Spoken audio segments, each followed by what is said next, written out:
Coaches first, I appreciate everybody that wants to help. If you've done this before, you know it is impossible to do without volunteer coaches. All right, so what I want to do is make sure that we get everybody on the same page. I'm recording for the coaches, I'm recording for parents, just so I can make sure that everybody is able to get everything we're trying to do. First of all, as coaches, once again, I say thank you and I appreciate you. Couple things I want to just talk about as far as the goal, and that we're going to use this a lot. T over me is always put the organization before you, before us as coaches. All right, so we all kind of know you get in games and all officials are bad. We know it. Not all of them. I like some of them, but you get in situations that are not always the best situation for us, right? And so we still have to handle that in a way where we put the organization before us. So what that means is don't do anything as best you can to bring a negative light to the organization. And so I have to say that because I don't want anybody to say I didn't know. All right. Um, with that being said, as long as we do that, I can completely support all of y'all. Help me support everybody here. Does that make sense? Um, if I can't, then other things have to happen. And I say this, I use this example. Had a situation last year. One of our coaches, he blew up. He blew up at the wrong time. It was the wrong circumstance, man. And this is my boy. Like we grew up together. From 5 years old, we played youth sports growing up. And he kind of knew the situation. And I told him after, I was like, man, if you just held on a little bit, just be quiet a little bit till I got there. We could have figured it out. But once you reach a certain point and things happen that I can't fix, then you no longer can coach. And the good thing is he understands that. I mean, he was talking to me. He was like, hey, I'm just glad that you're not upset at me. I'm like, no, honestly, I put him in a bad spot just because he didn't get this. He kind of came in late and he knew football and I needed another coach. And I was like, hey, man, come on. And just not knowing, hey, not that serious. Let me let this go. Hey, I'll handle it. Let me handle it, and we'll go from there. So I just want to make sure everybody knows at the front. Let's just be cool about it. You got any questions, issues with anybody? Let me know.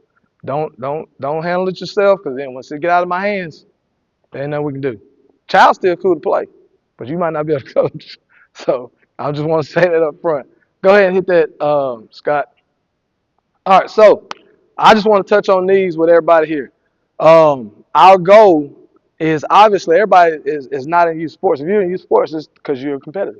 You want to win, obviously. All right, and then there's always that fine line. It's really fine between winning and development. It's real fine, and it's on us as coaches to make sure we toe that line as close as possible. So we want to develop the kids. We also want to be competitive. We want to win football games. I think in the past 3 years that we've done that. We've won in almost every age group as we continue to go up, and we've developed. So that's always been a big thing of mine, even though, all the way from when my oldest son played. Like, and Chris can attest to that. I mean, I could have easily tossed the ball to MJ all game and roll. You know what I mean? But we want to develop everybody. We want a chance to get everybody to get the ball, everybody have play as much as possible. So kind of keep that in mind as you go on. Yes, it is really, really easy to give the ball to the best player and let him go, especially if you're winning. It's easy. All right, but we want everybody to have a chance to also, influence the game, and not just on defense, but have a chance to influence the game in all phases. And so keep that in mind as you coach and as we continue to grow and go through those things. Um, Standards and expectations, I kind of talked through that at the beginning. No, you stay on it. You stay on it. No, go back. So I kind of talked through that at the beginning, but one big thing here is we are not going to cuss the kids. All right? We are not going to cuss the kids. So, and here's how I say that. I coach high school. I've been coaching high school football 17 years. I get it. here, we're not going to cuss the kids. If you feel like, man, I can't do that, ain't it? As respectful as possible. This is not it. So, once again, getting all that up front, out of the way. Not saying that, are you going to let something slip? Probably. It's football. I understand that. But I think we understand the difference in me cussing somebody's kid and then me letting the word slip when somebody make a bad play. Um, if we don't understand the difference, hey, we can talk about it. But at the end of the day, we ask these kids to do a lot. You ask these kids to, when you go on two, you ask them to do what? You don't want them to jump. When they're on defense, you want them to do what? Watch the ball. So we want them to be disciplined and do everything else. I think we can too. That's just me. Not saying it's the right way. It's just this way. Um, roles. Everybody has a head coach right now, except Flag. Waiting on Flag. Whoever wants to volunteer, let me know. Did you say you was good with it? All right, that's one. We're gonna have two Flag teams, so I'm gonna need another one. All right, huh? I thought you said he didn't want his schedule. Okay, I thought he just didn't. Okay, all right. Well, we'll talk about that then. I thought he didn't want to do it, so that's fine. But everybody has a head coach. Assistant coach's job is to support the head coach, and y'all collaborate on what you want to do. If there's an issue with the head coach, yes, let me know. And when I mean the issue, I mean there's a problem. He ain't listening to nobody. He ain't treating the kids right. That kind of issue. He called two bad plays. That's not an issue. Don't I mean I don't like what he's doing on offense. If you come to me, I don't like what he's doing on offense, I'm actually have you talk to him first, and then y'all can. Because I mean, at the end of the day, everybody wants what's best for the kids. So whatever's going to be the best for the kids to succeed and win and develop, then I'm pretty sure that all the head coaches that I have will be like, you know what, that's a good idea, let's do it. So with that being said, I'm not going to like micromanage anything that a head coach, play calling, offense. We'll go through what I like to do, offense, defense. Don't got to do it. Suggestions. That's all it is. Because if I enforce that, guess what that means? I mean, I got to coach it. If you don't want to do it, and I ain't doing it, I'm going to help. But that's what that is. So, head coach is going to have a plan, and those that he feels that he uses to help uh, implement that plan, that's how that'll go. In game, as much as possible, I know it's hard, allow the head coach to be the only one to talk to the referee as much as possible. Because if you get two personal fouls, guess who gets thrown out of the game? The head coach gets thrown out of the game. So let's let the head coach be responsible for his own ejections, if that is the case, which shouldn't be the case. Um, other than that, practice standpoint, I'm also not going to try to stay away from getting involved in people's individual practice. Only thing I want to do is I want to start everybody together, stretching, and I want to do some type of competition together before we start. That's it. Other than that, after that, bam, you break away, you do whatever you want to do all practice. If you want to get together sometimes, like we did, hey, 10U and 11U, we're going to get together and we're going to do this. 9U, 10U, whatever, we can do that. But I like starting together. Number one is, as you know, everybody will get there on time. So if everybody starts individually, and now especially with almost having every age group, which we got into that situation last year where I'm in 9U and I have one coach, other coach there on time, where let's say 8U don't have anybody there yet. Now we everybody split, and I'm like, well, we can't. I mean, somebody got to be with that group, vice versa. So if we all start together, that kind of gives everybody time to get there. It's just stretching. Everybody gets time to get there, and then after that, a little competition. Just because I like all the kids to be together, and let's like strive, compete, and whatever it is, whatever we do, may just line up and do a relay race, but compete. And that gives everybody time to get there and get their team together. Um, other than that, it is on you. We typically practice 2 days a week. That is me. If you, like last year, we had a couple groups that felt like, man, early in the year they needed a Monday practice. Cool. You get a Monday practice you want. We typically practice Tuesday, Thursday. 10U are gonna practice Tuesday, Thursday. We ain't gonna add an extra day. I mean, if we need it, we do. But to me, what are you doing with the 2 hours, hour and 45 minutes that you get out there? If it's productive, you don't need 3 days a week. But I mean, if it's a lot of kids, standing around, which I don't want, we almost got full coaching staff. We got 8 on most of all of them except 8U. So 8 is the maximum number we can have, and if we can get 6 consistently at practice, that's good. But it's hard when you got 3, and then you gotta look for parents. I mean, and that's what we're not gonna do this year. So if you know you can commit to coaching, yes, come on. If you cannot, let me know, because we cannot have anybody inside those lines of practice that is not a coach that has went through background check on NSID. Not this year. So I need all coaches that can coach to be there. So if you have coaches, head coaches that can't be there, and it's just you this year. So make sure you got some coaches that can be there. Um, Parents, don't talk to them.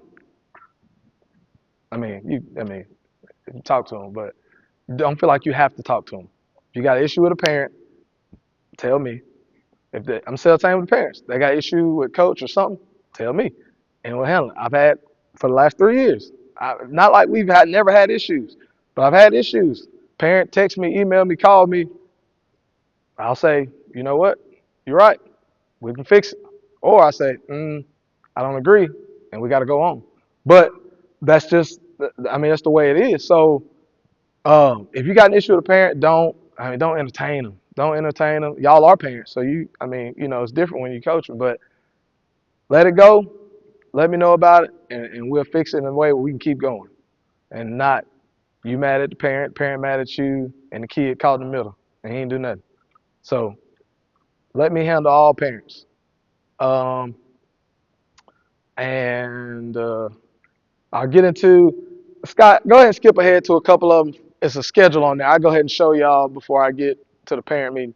So I'm showing this parent meeting. This is the proposed schedule for right now, with official practice. When I say official practice, that means AYF practice, helmets for whatever amount of hours or days they do that day. That's official practice. We will do some conditioning prior to that. But that's the official start of practice. They're trying to do a tournament type thing on the 30th. Maybe in it, maybe not in it, depending on how that goes. Otherwise, right now it's either you're in the tournament or you're off. And then you play the regular schedule. I like this schedule better. The other schedule was basically the other schedule is everything pushed back a week. So you end up finishing the championship on November 8th instead of November 1st because they're giving you Labor Day off. I like having the tournament on Labor Day. Either you want to get in it or you don't, instead of extending it all the way out to November 8th. So I think this is the one that they will go with. The Rocket City, yes, that is Labor Day weekend. So if we got enough people that want to do it, we'll do it. If not, we'll have off week. Um, Qualifying teams, if you win the championship, and by qualifying teams, I think it is 9, 10, and 12U, you can go to regionals. 7U, I'm not sure. I think they can. The only difference is AYF on a national level for 7U is a lot different. It's a lot different everywhere. There's a lot of special teams. But for 7U, there's a lot of special teams and there's no weight limit. So if you want to, you win it and you want to go, you still can go. It's just it's going to be a big adjustment going there with having done no special teams, and now you may get a 130-pound running back out there. That's fine. And I know you'd go anyway. But other than that, do y'all have any questions? Any at all? Let them go. Yes. All right. So flag. Flag, I think right now is That's enough for 2 teams, maybe 20 kids or something like that. Now, I haven't really established a roster because with us, you can register and not pay. So when payments due, I'll know what the roster really look Yeah, like. let's see how it goes. But as of right now, yes, it'll be 2 teams. So I'm planning on splitting them older group and younger group. Y'all was the young group last year. You be the older group this year, and then hopefully y'all can move on together like his group did, and keep it that way. Uh, To bring that shit home again. Yeah, we won. where you been?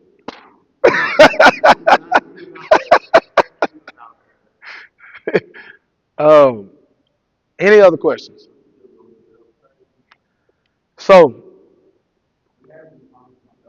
it's gonna be tough, and here's why it's gonna be tough. Two things: one on numbers, and two because how they schedule games. Because it's with under the lights. So, and that's why I told another parent. There's a good chance that both of them be playing at the same time. Hmm. Right. Just because of their ages. They play on Saturday. Yes. In the fall they play on Saturday. It ain't on Sunday. Yep.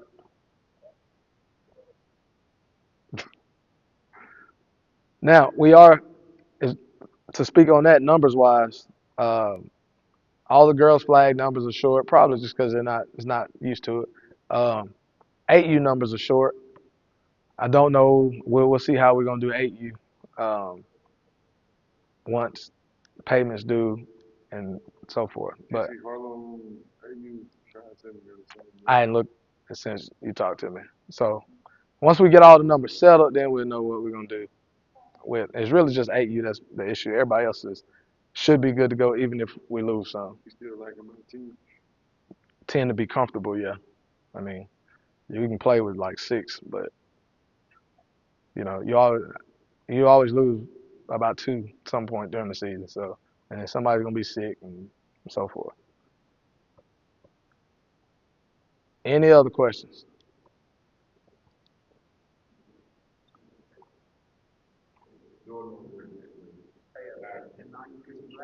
Nope.